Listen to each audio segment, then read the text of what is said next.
35 سال گزر گئے پھر بھی ہم اسی کلچر کے ہیں، تو چھوٹے چھوٹے لوگ جا کر مبارکبادیاں دیتے ہیں اور انعامات حاصل کرتے ہیں، تو جا کے ہم مبارکبادی بھی دیتے ہیں اور کہتے ہیں کہ اے امام زمانہ، اے امام زمانہ، صرف ایک چیز چاہیے، وہ کیا؟ ہمیں ویسا بنا دے جیسے ہمارے امام چاہتے ہیں، واہ واہ واہ، جیسے ہمارے امام چاہتے ہیں۔ اچھا، پیاس کی حالت میں بہت بڑا فضائل کا جملہ عرض کرنا چاہتا ہوں، میرے ساتھ چلیے گا محترم دوستو، توجہ چاہیے گا۔ ہم کیوں جشن مناتے ہیں ائمہ کی؟ وہ کیوں نہیں مناتے؟ بات وہ جو نہیں لے کے آؤں، توجہ چاہیے گا محترم دوستو، ہم کیوں جشن مناتے ہیں؟ وہ کیوں نہیں مناتے؟ میں پہلے ایک جملہ کہہ چکا کہ ہم اس لیے مناتے ہیں کہ ہمارے ائمہ اس قابل ہیں کہ چوک میں بھی بتایا جائے، موڑ میں بھی بتایا جائے، ماں کو بھی بتایا جائے، بیٹی کو بھی بتایا جائے، ان کا کوئی ایسا نہیں جس کا چوک میں بھی بتایا جائے، موڑ میں بھی بتایا جائے، ماں کو بھی بتایا جائے، بہن کو بھی بتایا جائے۔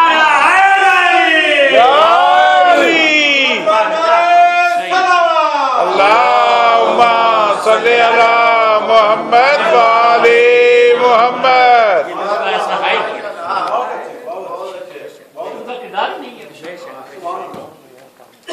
40 ہجری تک میرے اس آقا و مولا کی زندگی گزری ہے اپنے دادا کی زیر سایہ، اپنے دادا کی زیر سایہ۔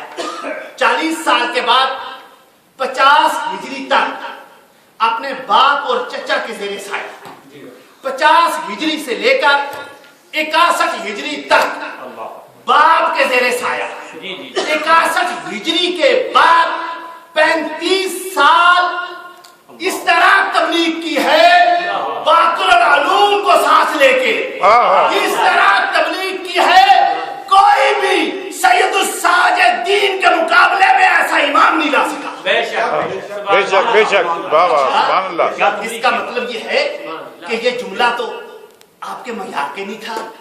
اچھا، نئے چہرے دیکھ رہا ہوں آپ کے معیار کا، اب جملہ کہہ دیتا ہوں۔ وہ جملہ کیا ہے؟ ہم کیوں ولادت مناتے ہیں؟ وہ کیوں نہیں مناتے؟ اس لیے کہ یاد رکھو، تاریخی جملہ پڑھنا چاہتا ہوں، یاد کر کے جائیے گا، بلکہ اس حسینیہ کے در و دیوار پہ لکھنا چاہتا ہوں کہ ہم اپنے ائمہ کی ولادت کیوں مناتے ہیں، وہ کیوں نہیں مناتے؟ اس لیے کہ کائنات کے، سنیے گا، میرے اس امام سید الساجدین کے باپ کا کیا مرتبہ ہے، دادا کا کیا مرتبہ ہے، پردادا کا کیا مرتبہ ہے، سنیے گا دوستو، کائنات کے تمام انسان بیٹھے ہوئے ہوں، اوپر سے کوئی ایک نبی آ جائے، ساری دنیا کے انسان اٹھ کے استقبال کرتے ہیں، تمام انبیاء بیٹھے ہوئے ہوں، اوپر سے 313 رسول آ جائیں، تمام انبیاء اٹھ کے استقبال کرتے ہیں، 313 رسول بیٹھے ہوئے ہوں، اوپر سے 5 اولو العزم انبیاء آ جائیں، تو یہ سارے رسول اٹھ کے استقبال کرتے ہیں، 4 اولو العزم انبیاء تشریف فرماؤ، مصطفیٰ آ جائیں، مصطفیٰ آ جائیں، یہ 4 اولو العزم انبیاء اٹھ کے استقبال کرتے ہیں، مصطفیٰ تشریف فرماؤ، زہرا آ جائیں، مصطفیٰ تشریف فرماؤ، زہرا آ جائیں، مصطفیٰ اٹھ کے استقبال کرتے ہیں، زہرا تشریف فرماؤ، علی آ جائیں،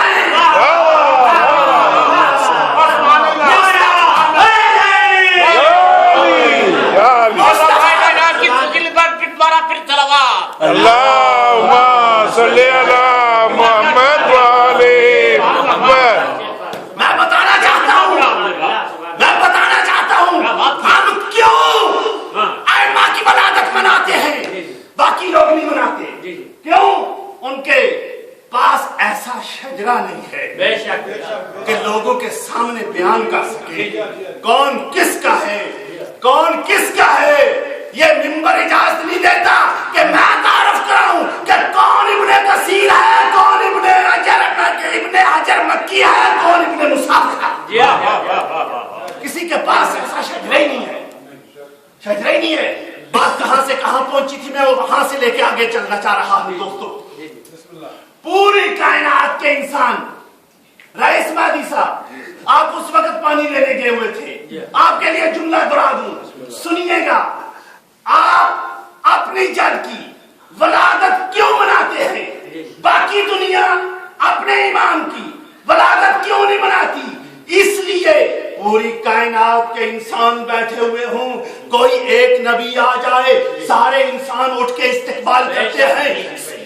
سارے کے سارے نبی بیٹھے ہوئے ہوں، 313 رسول آ جائیں، سارے انبیاء اٹھ کے استقبال کرتے ہیں۔ 313 رسول بیٹھے ہوئے ہوں، اوپر سے 5 اولو العزم نبی آ جائیں، یہ سارے رسول اٹھ کے استقبال کرتے ہیں۔ 4 اولو العزم نبی بیٹھے ہوئے ہوں، اوپر سے مصطفیٰ آ جائیں، یہ سارے اٹھ کے استقبال کرتے ہیں۔ مصطفیٰ تشریف فرما ہوں، سیدہ آ جائیں، استقبال کرتے ہیں۔ سیدہ بیٹھی ہوئی ہوں، اوپر سے علی آ جائیں، سیدہ اٹھ کے استقبال کرتے ہیں۔ بتاؤں میرے سید الساجدین کا، زین العابدین کا، چوتھے امام کے پردادا کا مقام کیا ہے؟ علی بیٹھے ہوئے ہوں، اوپر سے ابو طالب آ جائیں۔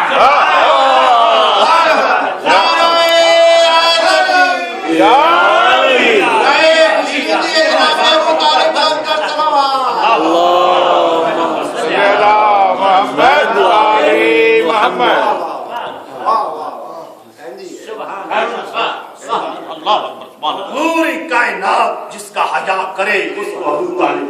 واہ واہ واہ، جو بے غیرت ابو طالب کو بھونکے اس جیسا کتا کو، یہ بھی رعایت ہے اس کی۔ صلوات پر محمد اللہم صلی علی محمد و آل محمد۔ دعا ہے خالق کائنات سجاد شاہ صاحب کے مرحومین کے درجات بلند کرے، ایسے جشن مناؤ ان کی ارواح خوش ہو جائیں کہ ہمارے باقی جو پیچھے ورثہ ہیں وہ ہمارے لیے کیا کر رہے ہیں۔ واہ واہ واہ، صلوات پر محمد اللہم صلی علی محمد و آل محمد۔ اور جناب ابو طالب کی اس فضیلت پر دوبارہ پھر صلوات۔ اللہم صلی علی محمد و آل محمد۔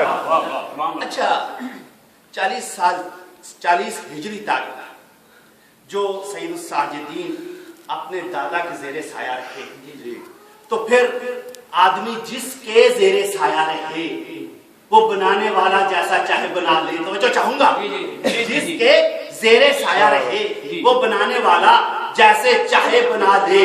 تو دیکھو نا دوستو کہ جس کے زیر سایہ پرورش پائی ہے اس کا ہاتھ عام ہاتھ نہیں ہے۔ اس کا مطلب ہے سید الساجدین نے پرورش پائی ہے شد اللہ کے ساتھ، شد اللہ کے ساتھ، عین اللہ کے ساتھ، لسان اللہ کے ساتھ، اذن اللہ کے ساتھ۔ مطلب کیا؟